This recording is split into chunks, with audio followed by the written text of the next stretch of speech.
Hello and welcome to your Chapter 6, Lesson 2, video number 1. Today we're going to apply properties of rational exponents. So obviously your objective is that you're going to simplify expressions involving rational exponents. So properties of rational exponents are as follows. We're going to let A and B be real numbers and let M and N be rational numbers. The following properties have the same names as those in Lesson 5.1, but now apply to rational exponents. Sometimes students are a little hesitant to apply the properties of exponents when the exponents are rational. So when you have a to the m times a to the n, you still add m plus n. You still add those two exponents. So if I have 4 to the 1/2 times 4 to the 3/2, that's going to equal 4 to the 1/2 plus 3/2. 1/2 plus 3/2 is 2, so then we have 4 squared, which is 16. A to the m to the nth power, power to a power there, is going to equal a to the m times n. So let's look at the little example here. We have 2 to the 5/2 squared. So we're going to multiply those exponents together. So we multiply the 5/2 times 2. And 5/2 times 2 is 5. So we have 2 to the 5th, which is 32. AB to the nth power. That means we're going to raise a to the nth power and b to the nth power. So when we have 16 times 4 all to the 1/2 power, that's equal to 16 to the 1/2 power times 4 to the 1/2 power. 16 to the 1/2 power is the same thing as square root of 16, and so that's 4. 4 to the 1/2 power, that's the same thing as square root of 4, and so that's 2. 4 times 2 is 8. A to the negative m is 1 over a to the m as long as a is not equal to 0. So 25 to the negative 1/2 is going to equal 1 over 25 to the 1/2.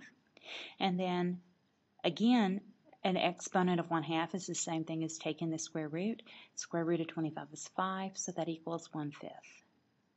A to the m minus n, a to the m over a to the n is equal a to the m minus n, as long as a is not equal to 0.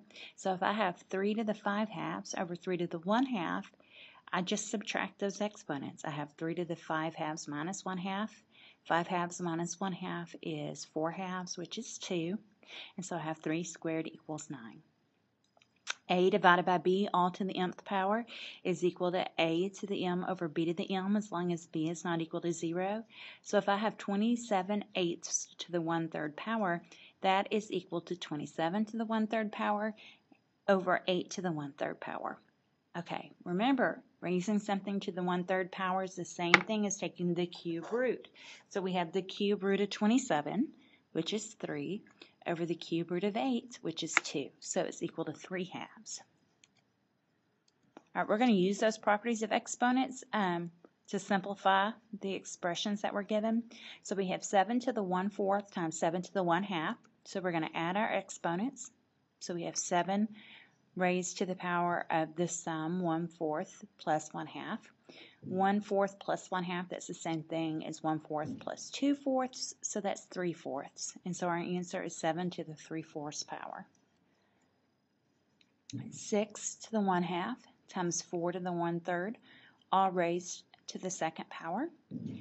And so we can raise each of the factors to the second power, and so we're going to have 6 to the 1/2 to the second power times 4 to the 1/3 to the second power. Now we have powers to a power, so we're going to multiply our exponents. So we have 6 to the 1/2 times 2 times 4 to the power of 1/3 times 2. 1/2 times 2 is 1. 1/3 times 2 is 2/3, so we have 6 to the 1st times 4 to the 2/3. 6 to the 1st is just 6, and there's really no way to simplify that any further. 4 to the 5th times 3 to the 5th, all to the negative 1/5 power. What we can do there is we can go ahead, since both bases are raised to the 5th power, we can go ahead and multiply first. So we'll have 4 times 3 to the 5th power, all raised to the negative 1/5. 4 times 3 is 12, so we've got 12 to the 5th to the negative 1/5. So we can do 12 to the power of 5 times negative 1/5. So that's 12 to the negative 1 because 5 times negative 1/5 is negative 1. And so that's just the reciprocal of 12. So the answer is 1/12. All right, we've got 5 divided by 5 to the 1/3. Now remember, 5 is also 5 to the first power. And so from here we can subtract our exponents. So we have 5 to the power of 1 minus 1/3. So that's 5 to the 2/3, and that's simplified. We have 42 to the 1/3 divided by 6 to the 1/3, all squared. Since both of our powers are raised to the same exponent, we can divide first and then raise to the 1/3 power. So we have 42 over 6 to the 1/3 power, all squared. 42 divided by 6 is 7, so we have 7 to the 1/3 power squared. And so we're going to multiply our exponents. So we have 7 to the power of 1/3 times 2, so that's 7 to the 2/3 power. All right, we're going to look at an example here in biology. A mammal's surface area, S, in square centimeters can be approximated by the model S equals K times M to the 2/3, where M is the mass in grams of the mammal and K is a constant. The values of K for some mammals are shown below.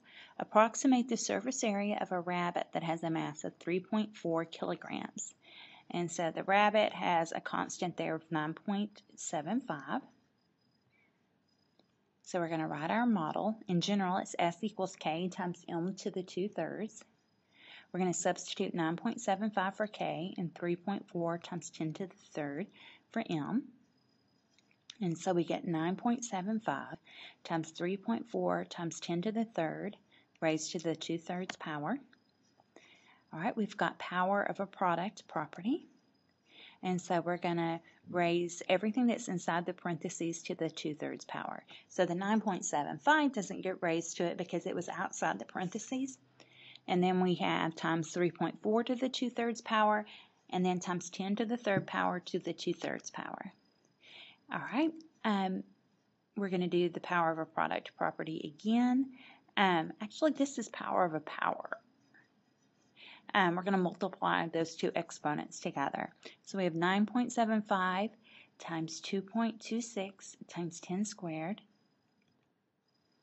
Because 3 times 2/3 is 2, that's why it's 10 squared. And so now we're going to simplify, and it's approximately 2,200. The rabbit surface area is about 2,200 square centimeters. Okay, some properties of radicals. There's the product property of radicals and the quotient property of radicals, and they come from these properties of exponents for rational exponents. The nth root of a times b is equal to the nth root of a times the nth root of b. And the nth root of a over b is equal to the nth root of a divided by the nth root of b, where b is not equal to 0, and where all of these values represent real numbers. We're going to use the properties of radicals to simplify the expression. We've got the cube root of 12 times the cube root of 18.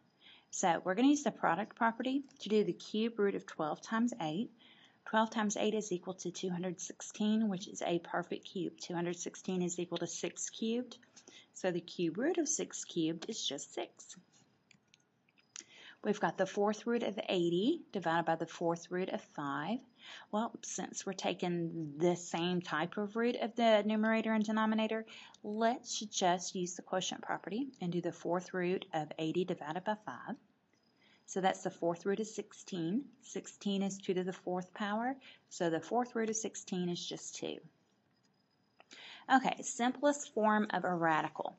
A radical with index n is in simplest form if the radicand has no perfect nth powers as factors and any denominator has been rationalized. So we're going to write the expression in simplest form. And then after we finish this example, we're going to end video 1, and then we'll come back for video 2. All right, we've got the cube root of 135. So we want to factor out any perfect cube that we have.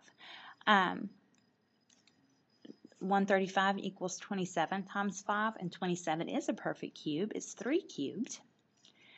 We use the product property then, and we've got the cube root of 27 times the cube root of 5.